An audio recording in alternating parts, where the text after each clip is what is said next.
Inilah perjalanan manusia setelah kematian. Setiap makhluk yang hidup pasti akan mati. Jarang diketahui bahwa perjalanan hidup setelah kematian sangatlah panjang, mulai dari alam kubur, hingga ke surga atau neraka.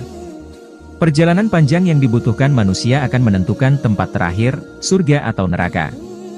Dunia ini sebagai jembatan untuk menjalani perintah Allah dan menjauhi larangan Allah, sehingga perjalanan selanjutnya akan mudah ditempuh.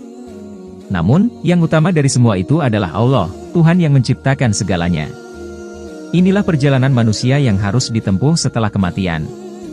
1. Alam barzah atau kubur. Alam barzah atau disebut dengan alam kubur merupakan awal pembatas setelah kematian. Batas pemisah antara dunia dan kehidupan akhirat. Di alam barzah disebut pula sebagai alam penantian, yaitu penantian sebelum manusia ke akhirat. 2. Yaumul Ba'ats.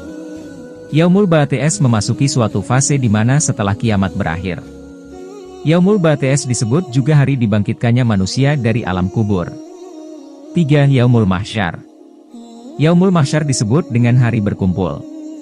Hari di mana semua manusia sejak zaman Nabi Adam hingga manusia terakhir setelah kiamat, akan dikumpulkan. Dikumpulkannya manusia ialah untuk menjalani penghakiman. Proses perhitungan amal perbuatan.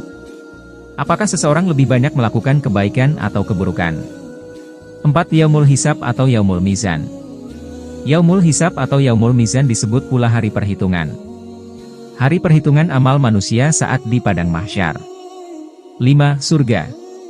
Surga adalah tempat kembali. Suatu tempat di akhirat yang di dalamnya penuh anugerah dan kenikmatan Allah bagi hamba-hamba melakukan kebaikan amal selama di dunia. Surga disediakan bagi orang bertakwa, bagi orang yang menjalani perintah Allah dan menjauhi larangan Allah. 6. Neraka. Neraka adalah kebaikan dari surga. Tempat di akhirat yang di dalamnya penuh derita, siksa dan kehinaan. Diperuntukkan bagi hamba yang selama di hidupnya lalai pada Allah yang menciptakan dirinya. Berbuat buruk, durhaka, ingkar, zalim dan tidak taat kepada Allah. Wallahu a'lam.